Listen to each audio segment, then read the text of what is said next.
Hello friends, कैसे हैं आप सब। आई होप आप लोग स्वस्थ होंगे, अपनी तैयारी में व्यस्त होंगे। आज हम डिस्कस करेंगे एसएसटी। आप सभी लोग वीडियो को लास्ट तक जरूर देखिएगा। इंपॉर्टेंट क्वेश्चंस हैं, यहाँ से क्वेश्चन आपके एग्जाम में पूछे जा सकते हैं। तो चलिए स्टार्ट करते हैं। क्वेश्चन नंबर फर्स्ट है, पृथ्वी की सतह से टूटकर घिस जाने की क्रिया को क्या कहते हैं। पृथ्वी की सतह से टूटकर घिस जाने की प्रक्रिया को क्या कहते हैं। अपरदन कहते हैं।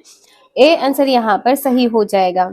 अपरदन की क्रिया के द्वारा सतह नीची हो जाती है। अपरदन की क्रिया के द्वारा जो सतह होती है वह नीची हो जाती है। इसे आप सभी लोग ध्यान रखिएगा।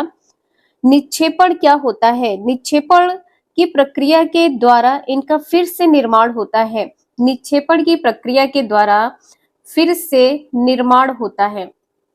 फिर से निर्माण होता है। किसका होता है। सतह का। ये भी आप सभी लोग ध्यान रखिएगा, फिर से सतह का निर्माण होता है।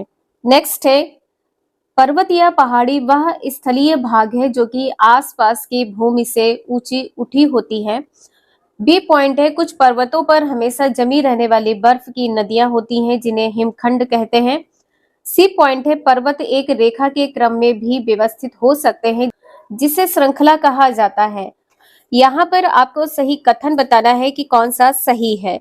तो आपका आंसर यहाँ पर ए और सी सही हो जाएगा। यहाँ पर कथन ए व सी सही है। नेक्स्ट है, विश्व की सबसे पुरानी वलित पर्वत श्रृंखला है। वलित पर्वत श्रृंखला कौन सी है। अरावली पर्वत श्रृंखला है। ए आंसर यहाँ पर सही हो जाएगा। अरावली की सबसे ऊंची चोटी कौन सी है। आपसे पूछा जाए अरावली की सबसे ऊंची चोटी कौन सी है, तो सबसे ऊंची चोटी है गुरु शिखर। गुरु शिखर है सबसे ऊंची चोटी। गुरु शिखर है। कहां पर है। राजस्थान के। कहां पर है। राजस्थान के माउंट आबू में है। माउंट आबू में है। नोट कर लीजिएगा, इंपॉर्टेंट है। विश्व में वलित पर्वत के और अन्य उदाहरण कौन कौन से हैं, तो अन्य उदाहरण है हिमालय। अन्य उदाहरण है Himalaya, Alps, Alps, Andes, Alps, Andes. Appalachian है, यहाँ पर ध्यान रखिएगा, अप्लेसियन। और नेक्स्ट है यूराल। नेक्स्ट है यूराल पर्वत श्रृंखला। नेक्स्ट है, विश्व की सबसे लंबी पर्वत श्रृंखला है। सबसे लंबी पर्वत श्रृंखला कौन सी है। एंडीज है। सी आंसर यहाँ पर सही है। सबसे लंबी पर्वत श्रृंखला एंडीज है। विश्व का सबसे नवीन वलित पर्वत कौन सा है। विश्व का सबसे नवीन वलित पर्वत यदि आप लोगों को पता है तो कमेंट करके जरूर बताइएगा। सबसे नवीन वलित पर्वत, सबसे नवीन वली पर्वत है, सबसे नवीन वलित पर्वत है हिमालय शिखर। हिमालय शिखर। ये क्वेश्चन आपके एग्जाम में पूछा जा सकता है, तो इसे आप सभी लोग ध्यान रखिएगा। पर्वत किसे कहते हैं। जो पृथ्वी की सतह होती है ये प्राकृतिक ऊंचाई होती है। इसमें क्या होती है, प्राकृतिक ऊंचाई होती है। सतह में ऊंचाई होती है जिसके कारण इसको क्या कहते हैं, पर्वत कहते हैं। आपसे पूछा जाए कि पर्वत का शिखर कैसा होता है, तो पर्वत का शिखर छोटा होता है। पर्वत का शिखर छोटा होता है, तो तथा इसका जो आकार होता है वो कैसा होता है, आकार इसका चौड़ा होता है। आकार इसका कैसा होता है, चौड़ा होता है। पर्वत के बारे में है, नोट कर लीजिएगा, इंपॉर्टेंट है। और पर्वत कितने प्रकार के होते हैं। पर्वत 3 प्रकार के होते हैं। पर्वत कितने प्रकार के होते हैं, 3 प्रकार के। पहला कौन सा है, वलित पर्वत है। पहला है वलित पर्वत, दूसरा है भ्रंशोत्थ पर्वत, तीसरा है ज्वालामुखी पर्वत। विश्व का सबसे बड़ा ज्वालामुखी पर्वत कौन सा है। सबसे बड़ा ज्वालामुखी पर्वत है mount Kilimanjaro. Mount Kilimanjaro. Mount Kilimanjaro है। इंपॉर्टेंट है, आप सभी लोग नोट कर लीजिएगा। जापान का फ्यूजियामा ज्वालामुखी भी इसका एक प्रमुख उदाहरण है। किसका, ज्वालामुखी पर्वत का। कौन सा है, जापान का फ्यूजियामा। जापान का फ्यूजियामा, नोट कर लीजिएगा, जापान का फ्यूजियामा ज्वालामुखी भी इसका एक प्रमुख उदाहरण है। नेक्स्ट है, जब पर्वत का बहुत बड़ा भाग टूट जाता है तथा ऊर्ध्वाधर रूप से विस्थापित हो जाता है तो उससे भ्रंशोत्थ पर्वत का निर्माण होता है। तो बिल्कुल सही है, जब पर्वत का बहुत बड़ा भाग टूट जाता है तथा ऊर्ध्वाधर रूप से विस्थापित हो जाता है तो उसको क्या कहते हैं, उसे कहते हैं भ्रंशोत्थ पर्वत। ठीक है, ए पॉइंट यहाँ पर आपका सही हो जाएगा। नेक्स्ट है, इस प्रकार के पर्वत के तहत ऊपर उठे हुए खंड को उत्खंड तथा नीचे धसे हुए खंड को द्रोणिका भ्रंश कहा जाता है। फिफ्थ का आंसर यहाँ पर क्या सही हो जाएगा, सी। यहाँ पर ये दोनों पॉइंट सही हैं। आपसे पूछा गया था कि आप यहाँ पर सही क्या है। विश्व में भ्रंशोत्थ पर्वत के उदाहरण कौन कौन से हैं, यहाँ पर आप सभी लोग लिख लीजिएगा। यूरोप की घाटी, उदाहरण कौन से हैं, यूरोप की घाटी। आप लोगों को ना समझ में आ रहा हो तो कमेंट करके एक बार आप सभी लोग जरूर पूछ लीजिएगा। वोसेजस, वोसेजस पर्वत है, वोसेजस पर्वत है, ये भी आप सभी लोग नोट कर लीजिएगा, वोसेजस पर्वत। नेक्स्ट है, विश्व का सबसे बड़ा ज्वालामुखी पर्वत माउंट किलिमंजारो किस महाद्वीप में है। महाद्वीप बताना है कौन सा है। तो यहाँ पर आपका आंसर क्या सही हो जाएगा, अफ्रीका महाद्वीप। अफ्रीका महाद्वीप के किस देश में है, तंजानिया देश में है। देश आप सभी से पूछ लिया जाए तो क्या हो जाएगा, तंजानिया। तंजानिया अफ्रीका महाद्वीप के तंजानिया देश में है। ये क्वेश्चन आपके एग्जाम में पूछा गया था। ज्वालामुखी पर्वत का एक प्रमुख उदाहरण कौन सा है, अभी आप लोगों को बताया था ज्वालामुखी का एक प्रमुख उदाहरण जापान का फ्यूजियामा। जापान का फ्यूजियामा ज्वालामुखी, फ्यूजियामा ज्वालामुखी। नेक्स्ट है, मैदान समतल भूमि के बहुत बड़े भाग होते हैं जिनका निर्माण एक लंबी प्रक्रिया के तहत नदियों एवं सहायक नदियों द्वारा होने के कारण ये अत्यंत उपजाऊ होते हैं। बताइए इनकी समुद्र तल से औसत ऊंचाई कितने मीटर होती है। तो यहाँ पर आपका आंसर क्या सही हो जाएगा, मैदान का पूछा है तो यहाँ पर ऊंचाई हो जाएगी 200 मीटर से अधिक। ऊंचाई यहाँ पर क्या हो जाएगी, 200 मीटर से अधिक। भारत में जो गंगा का मैदान है देश में सबसे अधिक जनसंख्या वाला क्षेत्र है। सबसे अधिक जनसंख्या वाला क्षेत्र कौन सा है, गंगा का मैदान। गंगा का मैदान, ध्यान रखिएगा आप सभी लोग। नेक्स्ट है, भूपर्पटी से अभिप्राय है। भूपर्पटी से क्या अभिप्राय है ये बताना है। तो अर्थ का आंसर यहाँ पर क्या सही हो जाएगा, पृथ्वी की सतह की सबसे ऊपरी व पतली परत होती है। सबसे ऊपरी व पतली परत होती है, ये आंसर यहाँ पर सही है। सबसे ऊपरी व पतली परत, इसको क्या कहते हैं, इसको कहते हैं भूपर्पटी। भूपर्पटी किससे बनी होती है, सिलिका से बनी होती है। सिलिका प्लस एल्यूमिनियम से बनी होती है। सिलिका प्लस एल्यूमिनियम से बनी होती है, इसलिए इसको क्या कहते हैं, सियाल कहते हैं। इसलिए इसको क्या कहते हैं, इसे सियाल कहते हैं। इसे आप सभी लोग ध्यान रखिएगा। नेक्स्ट है, पृथ्वी की सतह का ऊपर से नीचे तक परत क्रम पहचानिए।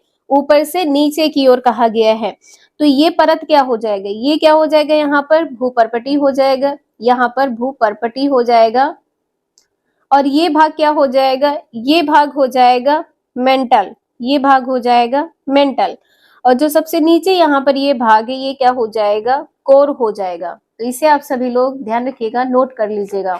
यहाँ पर आप सभी लोग ध्यान रखिएगा, ये क्या है, ये आंतरिक क्रोड है। ये आंतरिक क्रोड है, आंतरिक क्रोड है। इसके बाद में यहाँ पर क्या हो जाएगा, यहाँ पर हो जाएगा बाह्य क्रोड। ये क्या हो जाएगा, बाह्य क्रोड हो जाएगा, बाह्य क्रोड हो जाएगा। इसके बाद में यहाँ पर क्या होगा, इसके बाद में यहाँ पर हो जाएगा निचला मेंटल। निचला मेंटल, निचला मेंटल। इसके बाद में यहाँ पर क्या हो जाएगा, ये क्या हो जाएगा, ये हो जाएगा ऊपरी मेंटल। ये हो जाएगा ऊपरी मेंटल, ये ऊपरी मेंटल हो जाएगा। इसका आप सभी लोग स्क्रीनशॉट ले लीजिएगा और ना समझ में आए तो आप सभी लोग कमेंट करके जरूर पूछ लीजिएगा। इसके बाद में हम बात करते हैं कि सियाल किससे बना होता है। सियाल बना होता है सिलिका प्लस एल्युमिनियम से।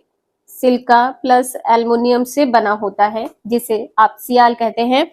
इसके बाद में क्या हो जाएगा, सीमा। इसके बाद में सीमा हो जाएगा। सीमा यहाँ पर क्या हो जाएगा, सीमा किससे बना होता है, सिलिका प्लस मैग्नीशियम का बना होता है। नीफे किसका बना होता है? निकिल प्लस लोहे से, फेरस से बना होता है। यहाँ पर आप सभी लोग ध्यान रखिएगा, ये तीनों पॉइंट आप सभी लोग ध्यान रखिएगा। आपके एग्जाम में यहाँ से क्वेश्चन प्रीवियस में भी पूछा गया था और आपके आने वाले एग्जाम में भी क्वेश्चन पूछा जा सकता है। एक बार आप सभी लोग यहाँ पर ध्यान रखिएगा कि भूपर्पटी किसे कहते हैं, तो आप लोग लिख लीजिएगा, भूपर्पटी किसे कहते हैं? भूपर्पटी कहते हैं, भूपर्पटी किसको कहते हैं? पृथ्वी की जो सबसे ऊपरी परत होती है, पृथ्वी की सबसे ऊपरी परत को भूपर्पटी कहते हैं। पृथ्वी की सबसे ऊपरी परत को भूपर्पटी कहते हैं। सबसे ऊपरी परत, सबसे ऊपरी परत को क्या कहते हैं? भूपर्पटी कहते हैं। समुद्र की तलहटी का निर्माण करने वाली जो भूपर्पटी होती है प्रायः कितनी मोटी होती है? भूपर्पटी आपसे पूछ लिया जाए इसकी मोटाई क्या होती है, तो मोटाई होती है 4 से 7 किलोमीटर, 4 से 7 किलोमीटर होती है। यहाँ पे ध्यान रखिएगा, महाद्वीपों की जो भूपर्पटी है इसकी औसत मोटाई कितनी है? महाद्वीपों की भूपर्पटी की औसत मोटाई कितनी है? तो यहाँ पर हो जाएगा 35 किलोमीटर, यहाँ पर 35 किलोमीटर हो जाएगा। तो इंपॉर्टेंट है, इसे आप सभी लोग ध्यान रखिएगा, आपके एग्जाम में पूछा जा सकता है। भूपर्पटी के नीचे एक मोटी परत होती है, मोटी परत को क्या कहते हैं? मेंटल कहते हैं। मोटी परत को क्या कहते हैं? मेंटल कहते हैं। इसे आप सभी लोग ध्यान रखिएगा। मेंटल 2900 किलोमीटर की गहराई तक पाया जाता है। गहराई आपसे पूछा जाए कि मेंटल की गहराई क्या है, तो यहाँ पर क्या हो जाएगा? 2900 किलोमीटर, ठीक है, 2900 किलोमीटर हो जाएगा। इसके बाद में हम बात करते हैं क्रोड की, जिसे आप सभी लोग हिंदी में कोर कहते हैं। क्रोड हिंदी में क्या कहते हैं? कोर कहते हैं। पृथ्वी की सबसे भीतरी भाग होता है, पृथ्वी का सबसे भीतरी भाग, क्रोड क्या है? पृथ्वी का सबसे भीतरी भाग, सबसे भीतरी भाग होता है, इसको क्या कहते हैं? क्रोड कहते हैं। हिंदी में क्या कहेंगे? कोर कहेंगे।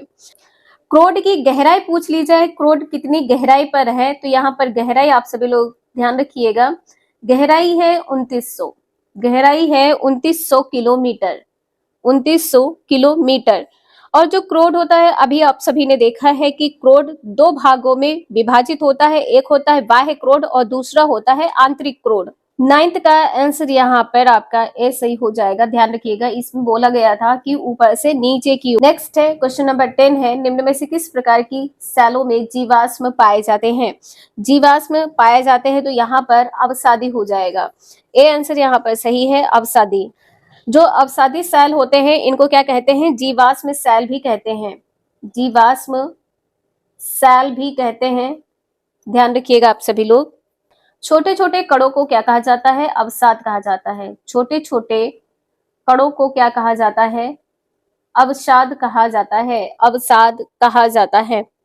नेक्स्ट है भूकंप के अध्ययन शास्त्र को कहा जाता है, भूकंप के अध्ययन शास्त्र को क्या कहा जाता है? सिस्मोलॉजी, सिस्मोलॉजी कहा जाता है। ए आंसर यहाँ पर सही है। भूकंप मापने वाले यंत्र को क्या कहते हैं? भूकंप मापी यंत्र कहते हैं, सिस्मोग्राफ कहते हैं, ठीक है, सिस्मोग्राफ कहते हैं। और किस अंक तक होता है? अंक आपसे पूछ लिया जाए, जो स्केल है इस पे अंक पूछ लिया जाए तो 0 से 9 होते हैं। भूकंप की तीव्रता किसके द्वारा मापी जाती है? रिक्टर स्केल के द्वारा, रिक्टर स्केल के द्वारा मापी जाती है। तीव्रता होती है 2.0 या इससे कम, ठीक है, 2.0 या इससे कम। तो जो भूकंप का प्रभाव होता है यहाँ पर ना के बराबर होता है। और यदि भूकंप की तीव्रता 6.0 से अधिक हो तो भूकंप कैसा होगा? भूकंप हो जाएगा बहुत शक्तिशाली। भूकंप कैसा होगा? बहुत शक्तिशाली होगा। इसे आप सभी लोग ध्यान रखिएगा। नेक्स्ट है क्वेश्चन नंबर 12 है, नदी के कार्य संबंधी निम्न दिए गए कथनों में से कौन सा एक सही नहीं है? तो यहाँ पर 12 का आंसर क्या सही हो जाएगा?